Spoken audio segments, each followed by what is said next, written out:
ये तो कागज पर पेंसिल से बनाना भी कठिन है, तो सोचिए इसे पत्थर पर कैसे उकेरा गया होगा।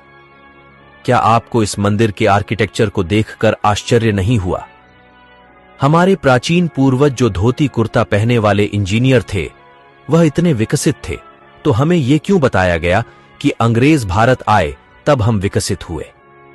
इसे देखने के बाद भी अगर आप वामपंथी इतिहासकारों के डॉक्टर षड्यंत्रों का अंदाजा नहीं लगा पाए, तो आपका स्वाभिमान अंदर ही अंदर मृत हो रहा है।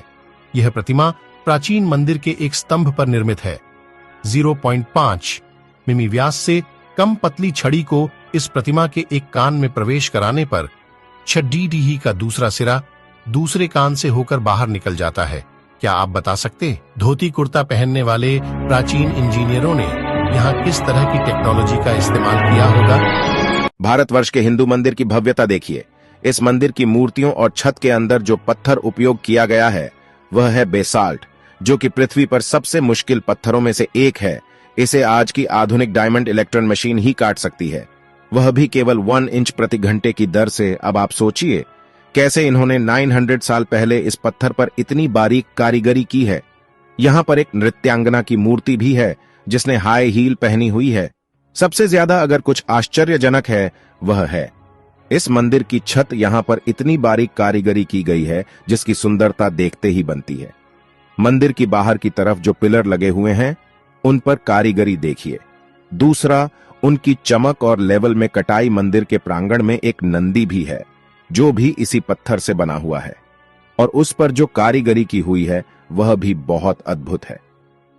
ये जो फोटो आप देख रहे हो आपके स्क्रीन पर 6000 वर्ष पुराना है। दरबंद ई बेलुला चट्टान में मिला, वह भी इराक में। यह फोटो भगवान राम की है।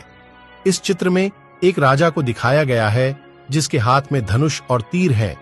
चित्र को गौर से देखिए, नीचे की तरफ जिसमें हनुमान जी की छवि दिखाई दे रही है। इतिहास में कुछ तो है जो हमसे दूर है। चेन्न केशवा मंदिर कर्नाटक प्रतिमा के हाथ और कंगन को देखिए। क्या आपको लगता है कि ऐसी फिनिशिंग और बारीक नक्काशी केवल छेनी हथौड़ी से संभव है? ठीक ऐसी ही एक प्रतिमा मंदिर के अंदर है जिसके हाथ में कंगन को आगे पीछे सरकाया जा सकता है, जबकि पूरी प्रतिमा को एक ही पत्थर से बनाया गया है ना अद्भुत? सच तो यह है कि हमारे मंदिर 7 आश्चर्यों की लिस्ट बनाने वालों की तुष्टिकरण की भेंट चढ़ा गया। 1000 साल नहीं, 5000 साल नहीं, 10,000 साल भी नहीं और 20,000 साल भी नहीं। बात करते हैं करीब 28,500 साल की, जब इस धरती लोक में कोई अब्राहमिक रिलीजन जैसे कि क्रिश्चियनिटी और इस्लाम एग्जिस्ट ही नहीं करते थे। बात हो रही है कल्प विग्रह की। साल 1859 में नेपाल में शिव जी की एक ऐसी सॉलिड ब्रोंज से बनी मूर्ति मिलती है जिसे जब यूनिवर्सिटी ऑफ कैलिफोर्निया में रेडियो कार्बन डेटिंग की जाती है तो यह पता चलता है कि यह मूर्ति करीब 26,000 साल से 28,000 साल पुरानी हो सकती है, जो पूरे हिंदू इतिहास में धरती पर मिला सबसे पुराना लॉर्ड शिवा का आइडल था।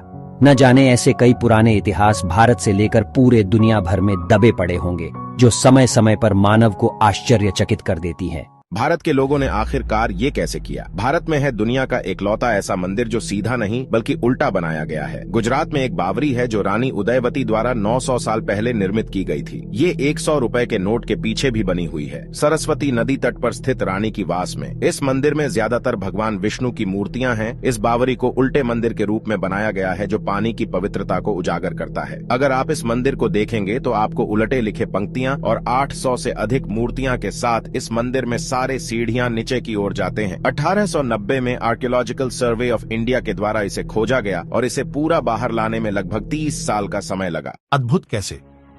इतना घर्षण रहित तो बेयरिंग लगाने पर भी न चल सकेगा।